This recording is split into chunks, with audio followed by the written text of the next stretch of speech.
할렐루야. 네. 반갑습니다. 현철 씨 반가워요. 네. 반가. 민지 집사님 어머니 다니러 오셨습니다. 감사합니다. 이 말씀 중심에서 항해하라 라는 제목으로 하나님 말씀 증거하겠습니다. 올 한 해 우리 교회의 표고가 비전이 항해하라. 밑에 들어가서 다시 만들려고 했어요. 우리 인생은 실수하는 인생들이기 때문에 틀리면 다시 하면 됩니다. 저는 이왕 했으니까 돈이 아까우니까 여기서 계속 이렇게 가야 되겠다 그런 주의가 아닙니다. 제가 융통성이 좀 있으면 이제 그렇게 올려서 조금 더 멋지게 하려고 합니다. 우리 옆에 분들과 한번 인사할까요? 내가 더 많이 사랑하겠습니다. 내가 많이 사랑하겠습니다. 우리는 한 가족입니다.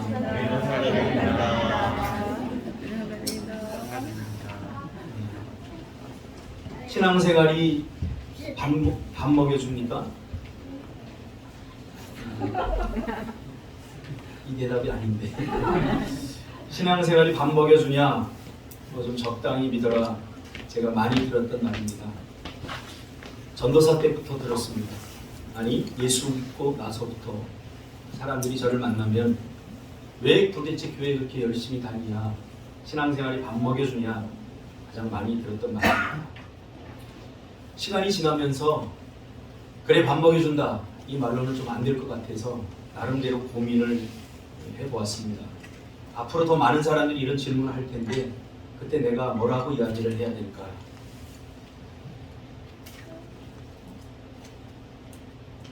그런 사람들에게 저는 이런 질문을 다시 던지게 되었습니다.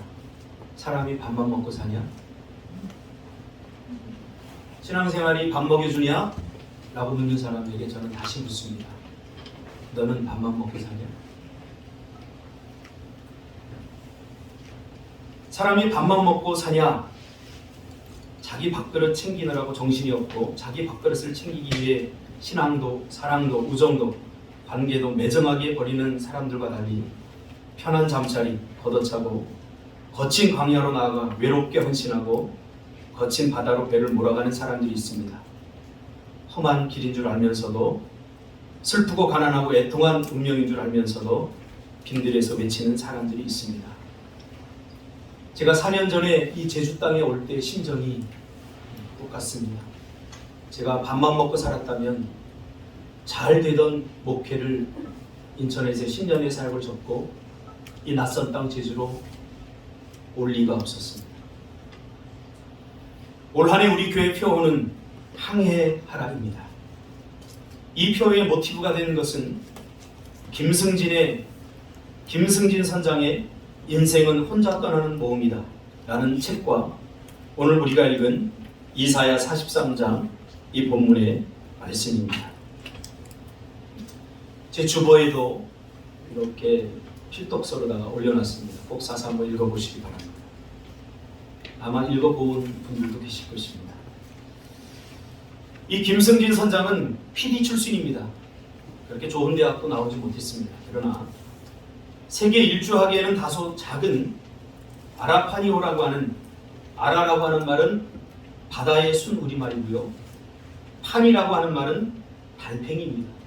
느리지만 바람만 만나면 멀리 갈 수 있다는 뜻으로 아라파니오라고 하는 작은 요트를 구입해서 2014년 10월 충남 당진의 외목항을 홀로 출발하여 무동력, 무기항, 무원조 항해로 적도 칠레, 케이프온, 남극 유빙을 뚫고 남아공의 희망봉, 인도네시아의 순다 해역을 거쳐 다시 외목항으로 돌아오는 세계 일주를 한 사람입니다. 그는 요트로 지구를 한 바퀴 돌아오는 매 순간이 고비였다고 말합니다. 무풍이면 무풍대로, 폭풍이면 폭풍대로. 그러나 가장 위험했던 것은 내 안의 절망감이었다 라고 말합니다. 위기는 몰아치는 파도가 아니고 만나는 폭풍이 아니라 내 안에 있던 절망감이었다 라고 말합니다.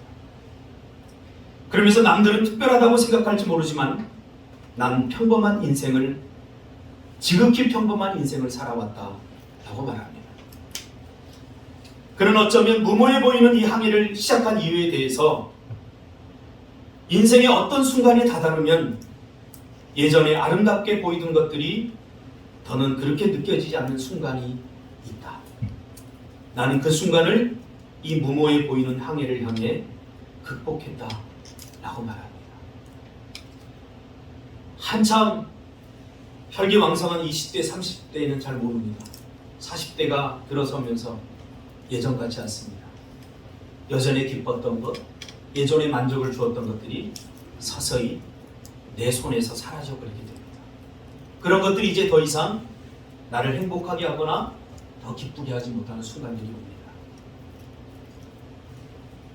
전도서에 의하면 헛되고 헛되며 헛되고 헛되니 모든 것이 헛된 순간에 직면하게 된 거죠. 사람마다 다 다르지만 누구나 하나님의 형상을 따라 지음받은 사람들은 이 순간을 맞이하게 됩니다. 여러분이 믿지 않을지 모르지만 저는 이 순간을 5살 때 맞이했습니다. 저희 아버지가 5살 때 돌아가시고 죽음에 대해서 그때 처음 생각을 하게 되었습니다. 죽으면 도대체 어디 갈까? 저희 아버지가 돌아가시니까 아프시니까 저희 어머니가 이제 저희 4식구를 먹여 살려야 되니까 돈 벌러 나갔어요. 아버지 간호를 제가 다 했어요. 그 5살 어린 나이에 신문지에다가 배설을 해놓으면 그걸 뭉치로 싸서 화장실에 갖다 버리고, 불과 어제까지만 해도 나하고 얘기하던 황서봐, 왕사탕 이만한 거 하나를 주면서 이거 깨물어 먹지 말고 빨아먹어라, 이렇게 얘기했었는데 그 아버지가 말없이 눈 감고 있는 모습을 보면서 전 충격을 받았습니다. 누구나 살다 보면 나이를 떠나서 이 헛됨의 순간에 직면하게 됩니다. 이 김승진 선장은 도전을 통해서 이 순간을 극복해 나가기를 원했던 것입니다. 저는 이 책을 읽으면서 제가 기도하기 시작한 게 있어요. 이분을 전도해. 이분은 그 헛됨을 극복한 게 아니에요. 잠시 미루어진 것입니다. 주님을 만나지 못하면 헛되고 헛된 마음은 절대 채워지지 않습니다. 그러면서 이분은 항해를 포기하는 것은 곧 죽음이다.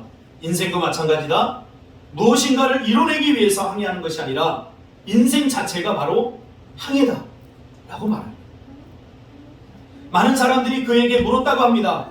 왜 힘들고 고생스러운 일을 하십니까? 당신은 가족도 있는데 앞으로 살 날이 참참한데.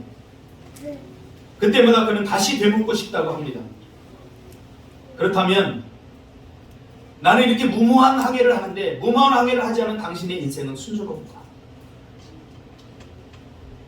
무슨 말입니까? 어차피 인생은 도전을 하나 하지 않으나 항해를 하나 하지 않으나 인생은 고달픈 항해의 여정이라는 사실입니다. 그럴 바에는 파도를 두려워하지 말고 바다에 뛰어드는 것이 옳은 선택이 아닐까요? 제가 학원에서 아이들을 가르친 적이 있습니다. 요즘 말하면 수능인데 수능 제가 수학을 좀 못했어요. 영어는 거의 100점을 맞았는데 국어하고 수학은 3개 풀고 다 찍었습니다. 할렐루야. 만약 수학까지 잘했다면 제가 좀 좋은 더 괜찮은 대학 갔겠죠. 그런데 아이러니하게도 제가 선배의 요청으로 학원에서 수학을 가르쳤습니다. 할렐루야. 알아서 가르친 게 아니라 돈 벌려고 하다 보니까 배우면서 가르쳤습니다. 그래서 수학 못하는 아이들 저한테 보내시면 제가 기가 막히게 가르칩니다. 이미가 수학 천재가 되었습니다. 제가 학원에서 아이들을 가르치면서 깨달은 것이 있습니다. 공부를 하든 하지 않든 어차피 학생들은 힘들다는 사실입니다. 공부 안 하는 아이들은 공부 안 하려고 힘든 거예요. 요리조리 피해도 보니까. 공부하는 아이들은 더 열심히 잘하려고 힘듭니다. 해도 힘들고 안 해도 힘들면 하는 쪽에 희망을 둬야 됩니다. 우리 인생도 마찬가지입니다. 그냥 쉽고 편하게 살자. 그래도 힘듭니다. 그럴 바에야 차라리 힘든 부분을 선택하시 우리에게 더 희망이 있다는 사실이죠. 그것이 바로 성경의 가르침입니다. 제가 10년의 목회 사역을 잘 하고 있다가 다 정리하고 이곳으로 온 것은 제가 이 비결을 깨달았기 때문입니다. 이 세상에 고향이 어디 있고 이 세상에 편안한 삶이 어디 있느냐. 그래서 가끔 집사람이 저를 힘들게 하면 저는 나 미얀마 갈 수도 있어 이렇게 협박을 합니다. 미얀마 선교사로 갈 수 있어 이렇게 협박을 합니다. 이 땅에 고향이 없기 때문입니다. 오늘 본문의 배경이 된 사건은 바로 홍해 사건입니다. 이스라엘 백성들은 430년간의 노예 생활을 스스로 끝내고 새로운 법에 따라 새로운 땅에서 하나님이 통치를 하는 하나님의 백성으로 살아가기 위해서 가나안을 향해 가던 중 홍해를 만나게 됩니다. 이들이 항해의 첫 번째 맞게 되는 위기였던 것입니다. 앞에는 홍해가 뻣뻣히고 있고 양옆에는 도저히 넘을 수 없는 산맥에 가로막혀 있었고 뒤에는 바로의 군대가 쫓아와 홍해 앞에 갇히게 됩니다. 이 이야기가 출애굽기 14장에 자세히 기록되어 있습니다. 11절에 보니까 그들이 또 모세에게 이르되 애굽에 매장지가 없어서 당신이 우리를 이끌어내어 이 광야에서 죽게 하느냐 어찌하여 당신이 우리를 애굽에서 이끌어내어 우리에게 이와 같이 하느냐 하면서 불평과 원망 모든 것을 모세 탓으로 돌려버립니다. 노예 근성으로 가득 차 있는 거죠. 노예들이 특징이 있습니다. 자기들이 절대 책임지지 않습니다. 혹여 여러분들도 불평하고 원망하고 누군가를 탓한다면 아직 노예 근성에서 벗어나지 못한 것입니다. 우리 인생은 하나님이 나에게 주신 믿음으로 내가 책임져야 하는 것입니다. 누가 이끌어냈습니까? 자기들이 결정하고 모세는 비전만 제공했을 뿐입니다. 자신들의 의지로 결정해서 따라나온 것입니다. 뭔가 기대감이 있으니까 뭔가 좋은 것이 있을 것이란 약삭빠른 판단을 했으니까 스스로 결정하고 따라 나섰겠죠. 그들이 믿음을 가지고 따라 나섰다 라고 하는 것은 절대적인 하나님의 은혜에 속한 일입니다. 그런데 이제는 모세를 원망하고 하나님을 원망합니다. 모세를 원망한다는 것은 하나님에게 그 삿대질을 하는 것입니다. 잘 되면 내가 다 잘나서 그런 것이고 안 되면 탓하는 책임의식이라고는 눈꼽만치도 없는 노예 근성이 발동되는 겁니다. 노예 근성이 작동되는 것입니다. 12절에 보면 우리를 버려두라 우리가 애굽 사람을 섬길 것이니라 광야에서 죽는 것보다 차라리 종으로 사는 것이 낫겠다 라면서 막말을 쏟아냅니다. 모르긴 몰라도 이때 모세의 심정이 어땠을까 미루어 짐작할 수 있습니다.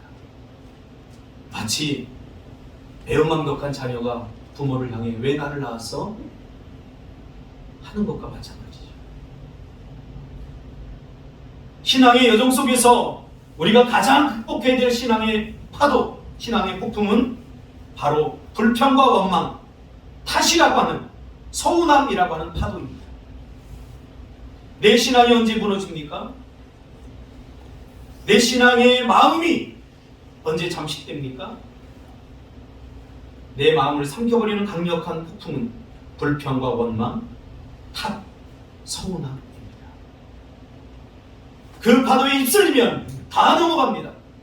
거대한 파도로 넘실거리고 나를 매몰시키고 삼키려고 달려듭니다. 그 파도를 극복해야 됩니다. 불평과 원망, 탓의 파도를 견뎌야 합니다. 생각해보세요. 그래도 애굽이 좋았다니 노예로 살망정 이런 위험한 일은 당하지 않을 것이다. 이게 웬 날벼락입니까? 기껏 비전을 제시하고 그들에게 단 한 번도 살아보지 못한 자유함을 누리게 하기 위해서 새로운 민족을 구성하고 새로운 땅에서 살게 하려고 자기 일생을 바쳐서 하나님 앞에 헌신하고 희생하고 이들을 이끌고 왔는데 너 때문이라. 그때 모세가 백성들에게 뭐라고 합니까? 그래 이 녀석들아 너희들 하고 싶은 대로 잘해라. 나는 그만하겠다. 이렇게 하지 않았어요. 목회를 하다 보면 그러고 싶을 때가 한두 번이 아니에요. 그래 너 잘한다. 그래 너 하고 싶은 대로 해라. 그래도 자존심 구기고 무릎 꿇고 빌어야 하는 것이 목사입니다. 그게 목회입니다. 그게 안 되면 안 돼요. 저는 목회를 하면서 여러 번 무릎을 꿇었어요. 성도님에게 꿇은 게 아니라 하나님께 꿇은 것입니다. 제가 뭐 잘못했습니까? 제가 바꾸겠습니다. 제가 고치겠습니다. 한 성도가 산다면 그 정도 자존심 못 중요합니까? 13절에 모세가 이야기합니다. 너희는 두려워하지 말고 가만히 서서. 죄송합니다. 어린애들 길을 막으세요. 이 말을 오늘날 우리의 언어로 바꾸면 닥쳐라. 제발 좀 닥쳐라. 그리고 오늘 너희를 위하여 구원하시는 행하시는 구원을 보라. 너희가 오늘 본 애굽 사람들은 영원히 다시 오지 아니하리라. 내 인생의 자유를 빼앗은지도 모르고 그들에게 끊임없이 종으로 살려고 하는 이들, 이 노예 근성 우리 안에 있습니다.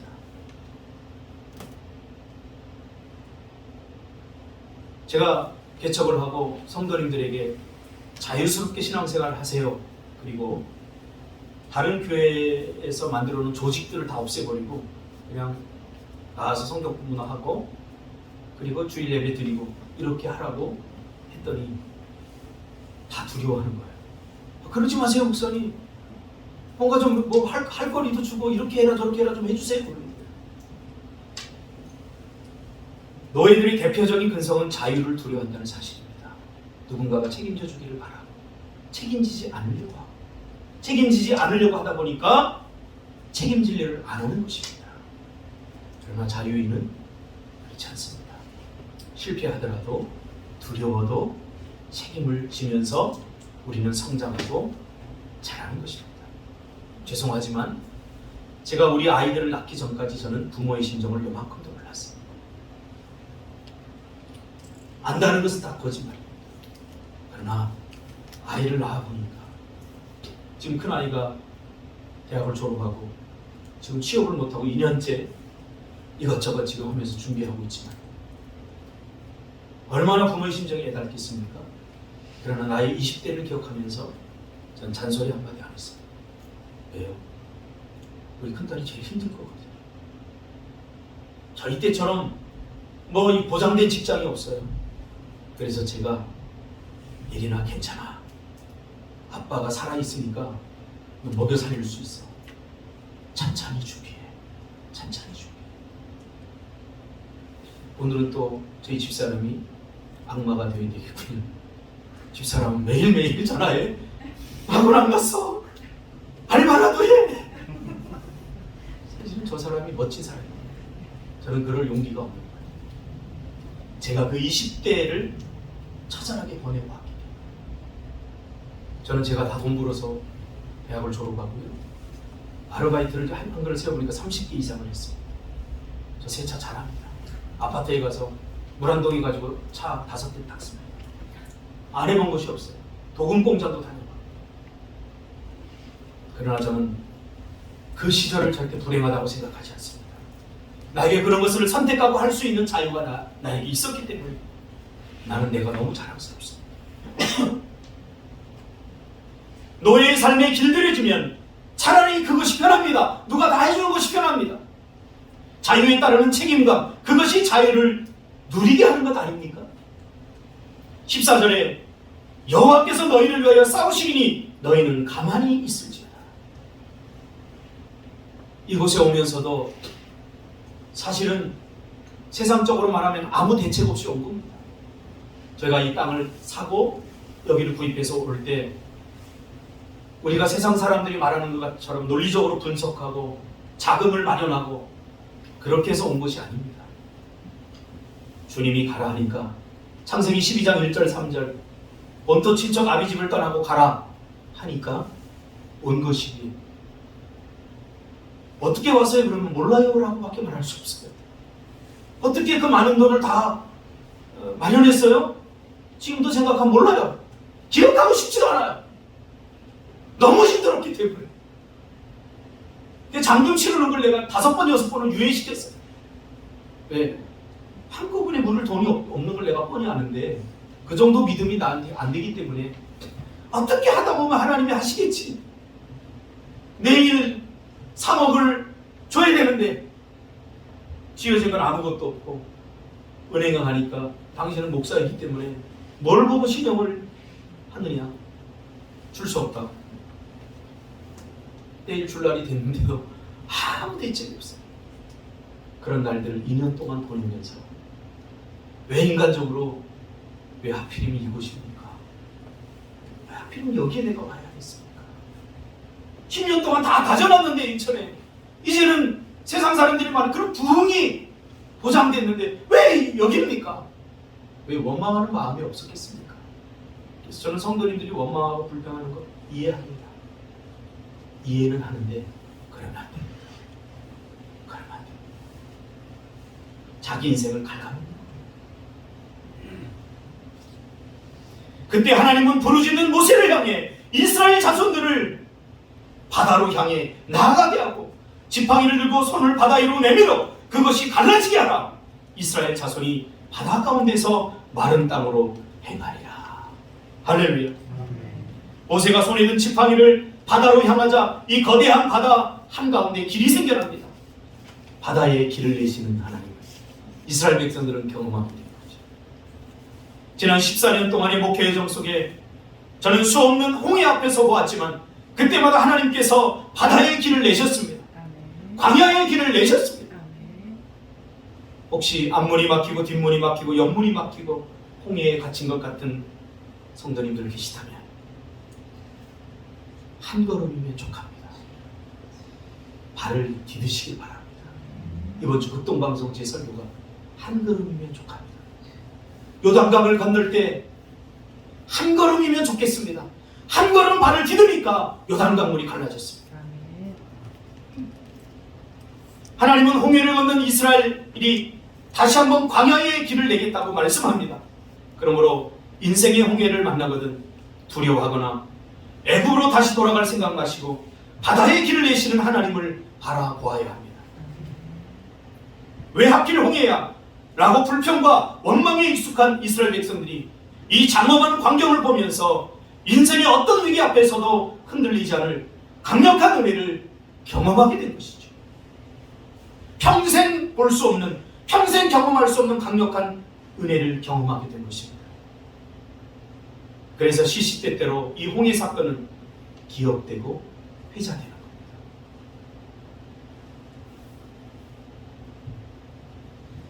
이 홍해를 경험하고 나니까 좀처럼 흔들리지 않더라고요. 정말 밑바닥까지 제가 가볼 때까지 다 가봤습니다. 전기세 10,000원이 없어서 저는 요즘 시대에 쌀이 떨어져서 쌀이 다 떨어진 적도 있어요. 아니 요즘처럼 이렇게 먹고 살기 풍성한 시절에 음식물 쓰레기 처리하는 데만 수십조 원이 드는 이 시대에 목회자는 가난합니다. 세상에 많은 목회자들을 향해서 세상이 손가락질해도 일부입니다. 제가 아는 대부분의 제 동기들은 열악한 가운데 지금도 쌀이 떨어집니다.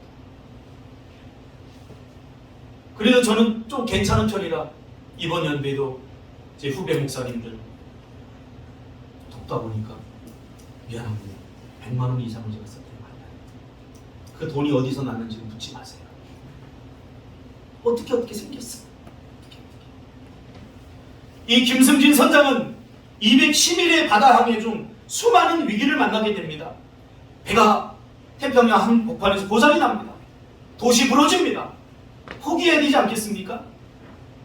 그는 가장 위험한 케이프타운에서 이렇게 고백합니다. 바다가 산처럼 일어선다. 세찬 바람이 솟구치는 파도의 끝을 깎아 흩어뿌린다. 높은 너울 위에 휜 파도가 바람의 무늬를 그린다. 그 무늬가 무섭도록 아름답다. 여러분 시를 읽을 때는요 그냥 읽으면 안 됩니다. 저는 무섭도록 아름다운 것이 가장 무섭다고 생각합니다. 저는 무섭도록 아름다운 것을 경험해 봤거든요. 무서운데 왜 아름답지? 그냥 무섭지. 무서움이 아름다움이 될 수 있습니다. 너무 무서우면 무서움의 경지를 뛰어넘으면 이제 아름다움으로 다가올 수 있어요. 나를 다 놓아버리는 거죠. 항해하지 않았더라면 결코 알지 못했을 이 경이로운 광경을 지구 한 귀퉁이에서 나 홀로 지켜보고 있다. 그는 이렇게 질문합니다. 왜 사람들은 어려워졌을 때 꿈을 이루는 걸까? 이분도 모든 것을 다 잃고 나서 이 항해를 시작하게 된 겁니다. 그는 이렇게 고백합니다. 사실 모험은 위험하다. 그래서 더러 매력 있는 것이다. 배우고자 하면 어디든 스승이 있게 마련이다. 210일 동안 항해하면서 배에 수많은 기관들이 고장나고 여기저기 고장날 때 그건 배운 적도 없지만 자기가 뛰어들어서 그것을 고칩니다. 그는 배가 고장난 것이 두려운 것이 아니라 이 항해가 배 고장으로 멈춰질까 봐 두려웠다라고 고백합니다. 인생의 고난과 위기 여건은 내가 다시 새로 태어나야 되는 시간임을 우리는 잊어서는 안 됩니다. 혹시 위기입니까? 어려움이 왔습니까? 이때 우리는 다시 태어나는 것입니다. 버리지 못했던 자존심이 꺾이고 알량한 자존심들이 내려지고 교만했던 마음들이 낮아지고 이 위기 때 우리가 다시 태어나야 되는 순간인 것입니다. 목회를 하다가 3년이 지나니까 성도의 3분의 2가 떠났습니다. 얼마나 자괴감이 들겠습니까? 내가 뭐 잘못한 것 있나? 하늘이 무너지는 것 같고 나 자신을 바라보면서 원망도 많이 했습니다. 그러나 저는 그때 제가 다시 살았어요. 여행 중에 그는 이렇게 고백합니다. 항해하기에 적당한 바람은 별로 경험한 적이 없다. 늘 바람은 과하거나 아니면 부족했다. 인생에 적당한 행복이나 적당한 불행이 없는 것처럼 우리 신앙의 여정도 마찬가지입니다. 박지성 선수가 그런 얘기를 하더군요. 저 축구 선수들 EPL에서 뛰고 저렇게 국가대표를 뛰는 사람들 다 부러워하고 멀쩡한 것 같지만 고통을 참고 뛴다. 자기도 그랬더라. 무릎이 다 닳아서 박지성이 왜 골 못 넣어 하면서 다 욕하고 있었지만 그는 그 다른 무릎이 주는 고통을 온 신경으로 전해지는 그 고통을 견뎌내면서 뛰었다라고 이야기합니다. 돌아보니 내 컨디션이 좋았던 적은 한 번도 없는 것 같아요. 어제도 잠을 잘 못 잤어요. 도끼질 오랜만에 하다 보니까 이 근육통이 와가지고 이게 담이 들어가지고 이게 잠이 안 오니까 10분마다 한 번씩 깨서 뒤척이면서도 그래서 너 불행하냐? 라고 묻는다면 결코 행복하지 않아. 결코 불행하지 않습니다. 항상 적당히 하려고 할 때 불행해지는 것입니다. 적당히 순종하고 적당히 사랑하고 적당히 사역하고 적당한 행복은 없습니다. 적당히 해서 행복한 일은 없습니다. 우리 아이들 학교 갈 때 그렇게 이야기하세요. 상원아 적당히 공부하고 가라. 상원아 적당히 살고 하라. 근데 우리 신앙의 예정에는 적당히 하려고 합니까? 적당히 하라고 했으면 목회를 제가 사랑하는 가족을 이렇게 고생시키면서 사랑하는 성도들을 또 제자들을 고생시키면서 여기까지 오게 할 이유가 하나도 없었습니다. 어떤 목사님은 여기 와서 둘러보고는 저한테 그렇게 이야기했습니다. 난 게을러서 제주에 살려고 해도 못 살겠다. 박 목사 참 대단해. 그때마다 속으로 이렇게 이야기합니다. 닥쳐. 난 다 처음부터 제주 체질이라서 잔디 깎는 일이 좋아서 하다 보니까 이 식구들을 책임져야 되니까 하다 보니까 하게 된 거죠. 하다 보니까 되는 것이고 그것이 행복을 주는 겁니다. 신앙의 항해란 피할 곳도 없고 피할 수도 없는 여정입니다. 맞서야 하고 부딪혀야 하는 것 아닙니까? 우리 인생의 발걸음처럼. 요트는 태풍을 피하기 어렵다. 극복해야 한다. 라고 이야기합니다. 교회를 14번 옮긴 집사님이 15번째 옮기는 교회를, 저희 교회를 선택을 자기 마음대로 하고는 우리 교회 와서 많은 문제들을 일으키는 걸 보고 제가 그분에게 대놓고 얘기했습니다. 당신이 문제입니다. 내가 변하지 않으면 앞으로 또 다른 교회가 그 교회가 또 문제가 될 것입니다. 김승진 선장은 37일째 항해하던 날 이렇게 고백합니다. 바람은 무섭기도 하고 반갑기도 한 존재다. 그러면서 우리네 인생처럼 기복이 심하다. 행복이 지나면 고통이 따르고 폭풍 뒤엔 무풍이 온다. 때로는 무풍이 더 무섭다. 무풍지대에 빠지면 오랜 시간 더 이와 싸워야 된다. 여러분, 하나님의 백성들에게 문제없는 것이 더 위기입니다. 고통 없음이 더 위기입니다. 잘 생각해보세요. 이게 무슨 얘기인지. 인생이 힘들다고 차라리 태어나지 않았다면 그렇게 말하는 사람들, 신앙생활이 힘들다고 차라리 하나님을 몰랐다면 이라고 말하는 사람들, 우리는 늘 형체 없는 대상과 싸우게 되는 것입니다. 하루도 그냥 지나가는 날이 없다. 매일 크고 작은 문제가 발생한다. 그러나 그 작은 문제들이 나를 고통스럽게 하지 않는다. 오히려 즐거울 때가 많다. 문제를 해결해 가면서 느끼는 쾌감이 크기 때문이다. 라고 김승진 선생은 이야기합니다. 오히려 누워있을 때 조급해지고 일할 때 후회하면 인생이 피곤해진다라고 이야기합니다. 쟁기를 잡고 뒤를 돌아봐서는 안 됩니다. 그는 72일째 항해 일지에 이렇게 기록합니다. 광대한 바다가 정말 시원하다. 이것을 나 혼자 가고 있다니 얼마나 멋진 일인가. 다른 사람들이 가지 않은 새로운 길을 개척하고 내가 정한 길을 따라 세계 일주를 하고 있다. 길을 만드는 사람의 즐거움을 바다에서 자주 느낀다. 그는 항해에서 가장 중요한 것을 2가지로 꼽습니다. 그런데 놀랍게도 성경 말씀과 일치합니다. 오늘 하나님의 말씀과 일치합니다. 항해에서 가장 중요한 것 2가지는 첫째, 두려워하지 않는 것입니다. 그는 정신력이라고 표현합니다. 두려워하지 마십시오. 두려움이라고 하는 것은 미래에 일어날 일들에 대해서 내가 대처할 능력이 없다라고 생각할 때 우리 마음에 들어오는 감정들입니다. 하나님이 책임져 주십니다. 할렐루야. 저희 아버지가 5살 때 저를 놓고 돌아가실 때 아마 눈을 감는 순간까지 제가 눈에 밟혔을 것입니다. 그러나 저는 이렇게 당당하게 주인으로 멋지게 살아가고 있습니다. 2번째는 수용 능력입니다. 내가 원하는 상황, 내가 원하는 시간, 그거 자꾸 주장하지 마세요. 성숙함이란 모든 상황, 어떤 상황도 내가 다 받아들이는 것이 중요합니다. 가난해지면 가난한 대로 살면 되는 것입니다. 돈이 있으면 있는 대로 사는 것입니다. 아프면 아픈 대로 사는 것입니다. 죄송합니다. 제가 자꾸 나이 든다고 하니까 이 중에서 그래도 제가 약간 장로님 빼고는 그래도 많은 축에 속하잖아요. 54살 된 분 계신가요? 혹시 장로님 죄요? 우리 권사님 죄요? 그래 자꾸 얘기하는 거예요. 젊은이들이 있기 때문에. 제가 나이 많이 먹어서 그런 거 아니니까 제발 용서해 주세요. 50개월이 와서요. 제대로 잠도 잘 안 오고 이야기하면 또 비웃을 사람들이 있을지 모르겠는데 몸이 예전 같지 않아요. 축구장에 나가도 예전에는 30대, 20대들하고 뛰어도 막 제가 잘 뛰었었는데 요즘은 공이 저기 가는데 열심히 달리는데도 공이 계속 앞으로 더 빨리 가요. 속상할 때가 한번. 그러면 저는 받아들입니다. 아, 내가 예전 같지 않구나. 그것이 저를 불행하게 하지 않습니다. 예전에 많이 쉬었으니까 이제 좀 덜 쓰면 됩니다.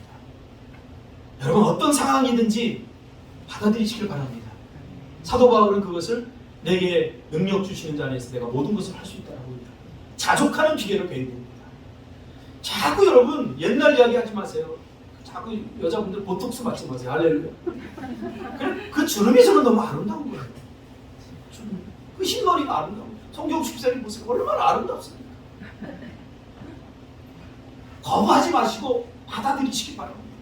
살다 보면 다 내 뜻대로 됩니까? 내가 하고 싶은 대로 됩니까? 절대 안 됩니다.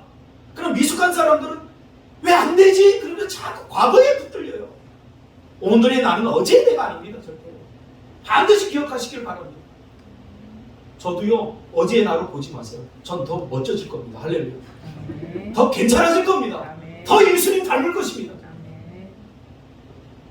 가끔 그래. 옛날 사람들이 와서 나보고 와, 개가 천선했네 그래요. 아니, 개구리 올챙이적 생각 못하는 것도 문제지만 올챙이가 개구리로 변화된다는 것을 모르는 사람들은 더 멍청한 사람. 그때마다 제가 그래요. 나 개구리 됐어. 그 눈으로 서로를 바라봐야 돼요. 그 눈으로 서로. 준석 집사 지금 이렇게 찌그러져 있지만 저 미래를 보고 제가 겸손히 고개를 숙이겠어요. 아주 멋지실 거예요. 지금만 바라보지 마세요. 청장님. 여러분 눈에 그렇게 안 보이나요? 여러분 회개하시기 바랍니다. 우리 인생의 미래는 내가 결정하는 것이 아니라 믿음의 항해를 포기하지 않으면 하나님께서 때로는 순풍을 주시고 우리는 다만 믿음의 항해를 포기하지 말아야 됩니다. 앞문이 막히고 뒷문이 막히고 옆문이 막힐 때 하나님께서 하늘문을 여셔서 바다의 길을 내셔서 광야의 길을 내셔서 하나님께서 우리의 항해를 마무리하게 할 것입니다. 올 한 해도 우리 한번 해봅시다. 할렐루야. 기도하겠습니다. 하나님 아버지 감사합니다.